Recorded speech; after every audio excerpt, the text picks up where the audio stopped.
Hello student, हमारे चल रहा था हाइड्रोजन बंध। ठीक है, हमारी जो पिछले क्लास थी उसमें हमने हाइड्रोजन बंध टॉपिक शुरू किया था। उसमें हमने देख लिया था, उसका डेफिनेशन देख ली थी और उसके दो टाइप समझ लिए थे कि किस तरह से इंटरमोलिकुलर हाइड्रोजन बंध होता है और क्या इंट्रामोलिकुलर हाइड्रोजन बंध होता है। फिर हम पढ़ रहे थे कि जो इंटरमोलिकुलर हाइड्रोजन बंध है उसके कारण कौन कौन से गुण हैं जो कि प्रभावित होते हैं। उसमें हम कुछ 2-3 टाइप्स देख चुके थे, हम बाकी और गुण को डिस्कस करते हैं। तो अगर आपके पास में क्वेश्चन आए कि बर्फ का घनत्व पानी से कम होता है, ऐसा क्यों होता है? बर्फ का घनत्व पानी से कम होता है, ऐसा क्यों होता है? तो इसका आंसर क्या होगा, देखिए क्या होता है। जो बर्फ होती है उसकी स्ट्रक्चर कैसी होती है? उस बर्फ में जो एक ऑक्सीजन है वो 4 हाइड्रोजन परमाणु से बंध बनाए रखता है, जिसमें से 2 तो क्या होते हैं, सहसंयोजक बंध और 2 क्या होते हैं, हाइड्रोजन बंध। ठीक है, यहाँ एक ऑक्सीजन 4 हाइड्रोजन परमाणु से बर्फ की संरचना में जुड़ा होता है, जिसमें 2 तो सहसंयोजक बंध और 2 हाइड्रोजन बंध होते हैं। इस तरह एक ऑक्सीजन H2O का एक अणु वो क्या होता है, चतुष्फलक की संरचना में व्यवस्थित होता है। ठीक, तो ये देखो आप, ये कैसे स्ट्रक्चर दिख रही है आपको? बहुत खुली हुई स्ट्रक्चर नहीं दिखाई दे रही है, जहाँ बहुत सारा गैप है। ऐसे स्ट्रक्चर को कहते हैं हम खुला पिंजरा संरचना। क्या कहते हैं? खुला पिंजरा संरचना, ओपन केज स्ट्रक्चर। ऐसे स्ट्रक्चर बर्फ में पाई जाती है, इसमें बहुत सारा बीच बीच में गैप होता है। तो यहाँ बहुत सारा द्रव्यमान और आयतन ज्यादा होने के कारण घनत्व क्या हो जाता है, कम हो जाता है। देखिए ओपन केज स्ट्रक्चर होती है, इसलिए आयतन क्या हो गया, ज्यादा हो गया। और हमें पता है कि जब द्रव्यमान बराबर आयतन को घनत्व होता है तो घनत्व बराबर क्या हो जाएगा, द्रव्यमान बटा आयतन। यदि आयतन ज्यादा है तो घनत्व क्या होगा, कम होगा। पता है कि बर्फ और जल का मान है तो द्रव्यमान तो सेम होगा, लेकिन आयतन में दोनों में अंतर होता है। आयतन में अंतर किसके कारण होता है, स्ट्रक्चर के कारण। बर्फ की जो संरचना होती है वो इस तरह की संरचना होती है जिसका आयतन ज्यादा होता है, इसलिए उसका घनत्व क्या हो जाता है, कम हो जाता है। तो सामान्य परिस्थिति में कहें कि बर्फ की ओपन केज स्ट्रक्चर के कारण यहाँ पर बर्फ का घनत्व जल से कम होता है। ठीक है, नेक्स्ट क्वेश्चन है आपके पास में कि 0 डिग्री से 4 डिग्री सेंटीग्रेड के मध्य जो पानी होता है उसका आयतन कम होता है, ऐसा क्यों होता है? ठीक है, 0 डिग्री से 4 डिग्री के मध्य पानी का आयतन कम होता है या घटता जाता है, ऐसा क्यों होता है? तो हमें पता है कि 0 डिग्री सेंटीग्रेड होगा टेम्परेचर, जब पानी क्या होगा, बर्फ होगा। ठीक है, जब बर्फ होगा तो वहां पर हमें पता है कि हाइड्रोजन बॉन्डिंग प्रेजेंट होगी। वहां पर हाइड्रोजन बॉन्डिंग प्रेजेंट होगी तो जो अणु होते हैं वो एक निश्चित दूरी पर होंगे। हाइड्रोजन बंध जितनी उसकी बंध लंबाई होगी उतनी दूरी पर वो होंगे। जब उतनी दूरी पर वो होंगे तो क्या होगा, वहां पर एक निश्चित आयतन होगा। लेकिन जैसे हम उसको गर्म करेंगे तो हाइड्रोजन बॉन्ड क्या होंगे, टूटने लग जाते हैं। टूटने लग जाएंगे तो जो निश्चित दूरी है वो खत्म हो जाएगी और अणु क्या आ जाएंगे, पास पास आ जाएंगे। और जब अणु पास पास आ जाएंगे तो आयतन क्या हो जाएगा, कम हो जाएगा। लेकिन जब हम उसको 4 डिग्री सेंटीग्रेड से ऊपर गर्म करते हैं तो जो बंध टूटने के कारण अणु पास पास आए थे उनकी जो गतिज ऊर्जा है, काइनेटिक एनर्जी है, वो बढ़ जाएगी। और काइनेटिक एनर्जी बढ़ जाने के कारण क्या होगा, वो दूर दूर चले जाएंगे तो उनका आयतन में क्या हो जाएगा, प्रसार हो जाएगा। ठीक है, तो हाइड्रोजन बंध के कारण पहले पास थे, फिर वो टूटे तो वो क्या हुआ, फिर पास पास आ गए। फिर और गर्म किया 4 डिग्री सेंटीग्रेड से तो काइनेटिक एनर्जी बढ़ने के कारण वो और दूर दूर चले गए। ठीक है, तो ये हुआ इसका आंसर और ये हुआ इसका आंसर। ये दोनों जो हमने क्वेश्चन किया इसका आंसर कहां से निकल गया है, हाइड्रोजन बॉन्डिंग के द्वारा। नेक्स्ट देखिए, नेक्स्ट हमारा क्वेश्चन है कि जो NH3 है, H2O है, HF है, इनके गलनांक क्वथनांक अपेक्षाकृत अधिक प्राप्त होते हैं, ऐसा क्यों होता है? हमें पता है कि NH3 अणु में हाइड्रोजन बंध पाया जाता है, इसी तरह H2O में भी हाइड्रोजन बंध पाया जाता है, इसी तरह HF में भी हाइड्रोजन बंध पाया जाता है। इसकी स्ट्रक्चर हमने पहले बना के देखी थी। तो हाइड्रोजन बॉन्डिंग के कारण ये क्या होंगे, अणु संगुणित हो जाएंगे। संगुणित होने के कारण जो इनका गलनांक क्वथनांक है वो अपेक्षाकृत क्या प्राप्त होता है, ज्यादा प्राप्त होता है। तो शॉर्टकट में बताएं कि इनका गलनांक गुणधर्म ज्यादा क्यों होता है? हाइड्रोजन बॉन्डिंग के से संगुणित होने के कारण इनका जो गलनांक गुणधर्म है वो अपेक्षाकृत अधिक प्राप्त होता है। ठीक है, तो ये देखिए आपने देखा कि किस तरह से जो इंट्रामोलिकुलर हाइड्रोजन बॉन्डिंग है उसके कारण गुण प्रभावित होते हैं। ठीक है, अब हम नेक्स्ट देखते हैं इंट्रामोलिकुलर हाइड्रोजन बॉन्डिंग। ठीक है, इंट्रामोलिकुलर हाइड्रोजन बॉन्डिंग आपने भी देखा था कि जो इंट्रामोलिकुलर हाइड्रोजन बॉन्डिंग है वो कई पाई जाती है? एक ही अणु में पाई जाती है। जैसे मानो ये है आपके पास में सैलिसिलिक एसिड। ठीक है, ये क्या है आपके पास में? Salicylic acid. तो देखो सैलिसिलिक एसिड में ये OH है, ये एल्डिहाइड है, इसका ऑक्सीजन और ये ऑक्सीजन दो मोर इलेक्ट्रोनेगेटिव एटम के बीच में हाइड्रोजन आ गया है, जिससे एक साथ संयोजन बॉन्ड से बॉन्डेड है और एक से आकर्षण बंध द्वारा बंधित है, जिसे हम हाइड्रोजन बंध कहते हैं। इस तरह का यहाँ पर हाइड्रोजन बंध पाया जाता है। तो ये देखो कि एक ही अणु के मध्य है, एक ही अणु में हाइड्रोजन बंध प्रेजेंट है, एक ही अणु के दो मोर इलेक्ट्रोनेगेटिव एटम के मध्य हाइड्रोजन बंध का निर्माण हुआ है, इसलिए इसको क्या कहते हैं हम? इंट्रामोलिकुलर हाइड्रोजन बंध। अब इंटरमोलिकुलर में तो हमने देखा कि उसमें संगुणन होता था, जबकि यहाँ कोई संगुणन नहीं होता है, ये एक ही अणु में बन जाता है। इंट्रामोलिकुलर बंध की तुलना में प्रबल होता है। ठीक है, इंट्रामोलिकुलर बंध की तुलना में इंटरमोलिकुलर बंध प्रबल होता है। अब हम देखेंगे इसी तरह ये सैलिसिलिक एल्डिहाइड था, यदि सैलिसिलिक एसिड होता तो उसमें भी इस तरह बंध पाया जाता।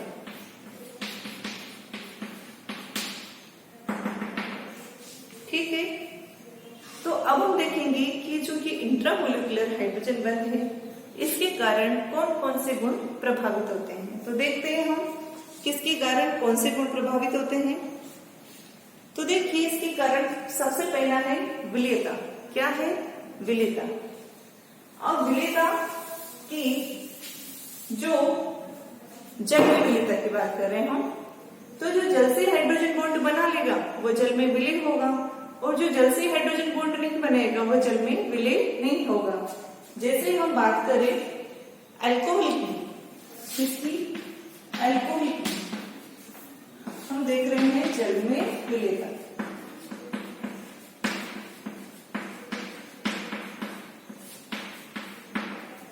तो जो जल से हाइड्रोजन बॉन्ड बनाएगा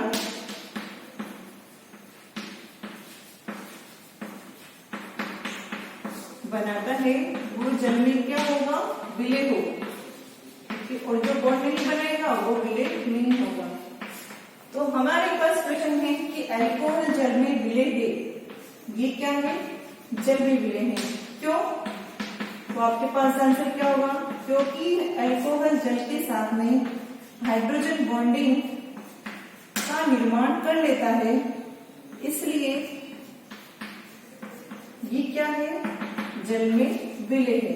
ठीक है, देखो ये अल्कोहल है, ये हाइड्रोजन है, यहाँ पर क्या हुआ? हाइड्रोजन बॉन्डिंग का निर्माण हो गया, इसलिए ये जल में विलय है।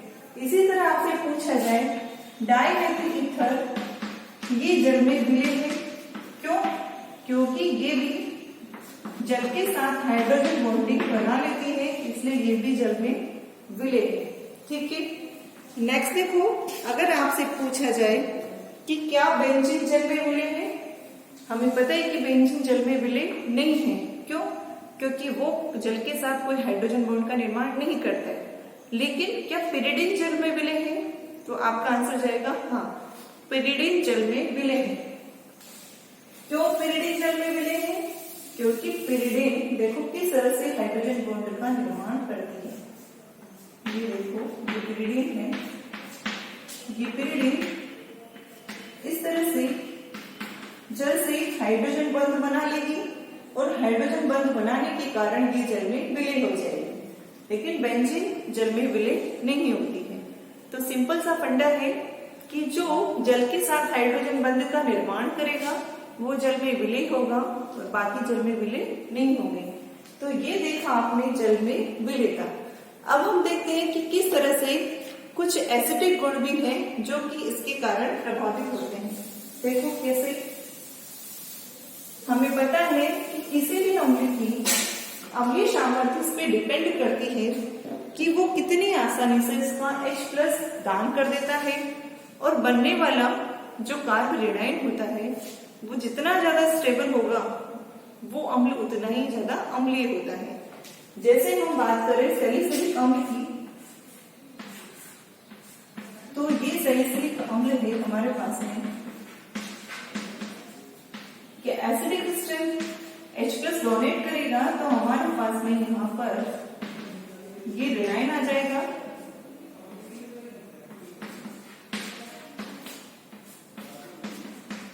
ये इसके साथ इस तरह हाइड्रोजन बॉन्ड बना लेगा और क्या हो जाता है, स्टेबल हो जाता है।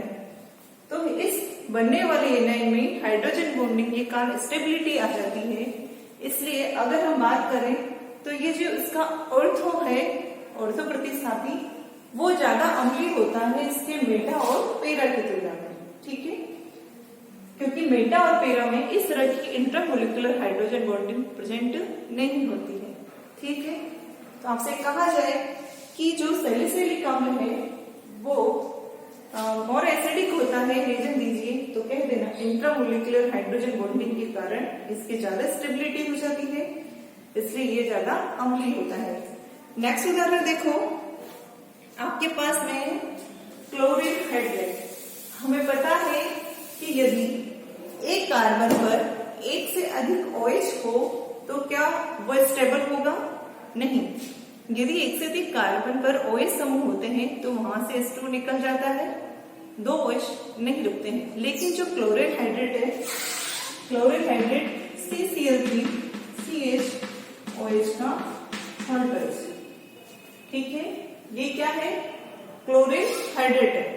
क्लोरीन हाइड्रेट में 2 OH ग्रुप होने के कारण भी ये क्या होता है, ये है आपके पास में क्लोरीन हाइड्रेट। देखो इसकी स्ट्रक्चर कैसी होती है।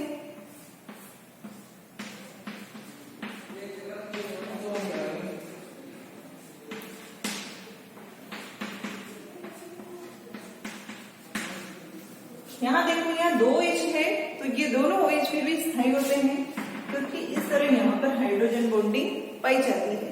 ठीक, क्लोरीन हाइड्रेट के स्थायित्व का कारण क्या है? Hydrogen bonding. कैसी hydrogen bonding? Intramolecular hydrogen bonding.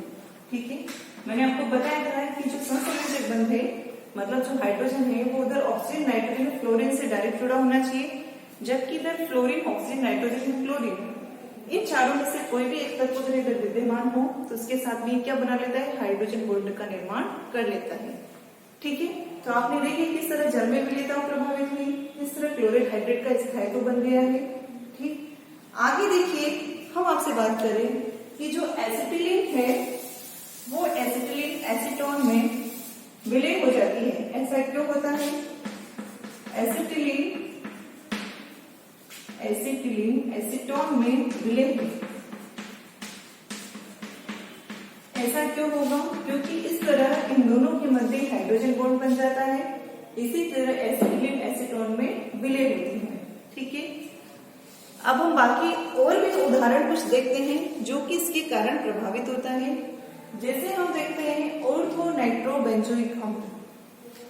क्या देखते हैं हम? ऑर्थो नाइट्रो बेंजोइक अम्ल।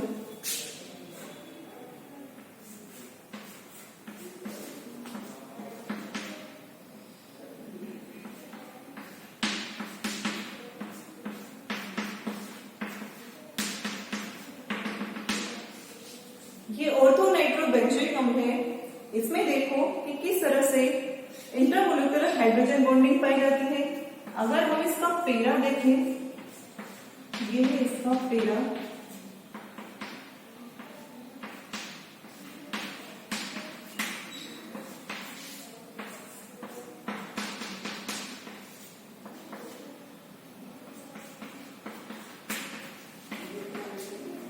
देखो इसका जो ऑर्थो वाला प्रतिस्थापी होता है इसमें इंट्रामोलिकुलर हाइड्रोजन बॉन्डिंग पाई जाती है, जबकि जो पेरा होता है उसमें इंटरमोलिकुलर हाइड्रोजन बॉन्डिंग पाई जाती है।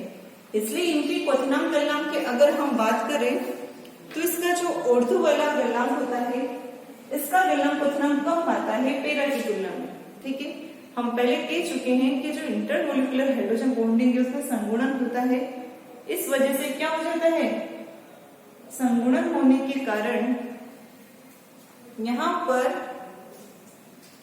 संगुणन होने के कारण क्या होगा, जो बॉन्ड है वो ज्यादा डबल हो जाता है और दो अणु आपस में संगुणित हो जाते हैं। इसलिए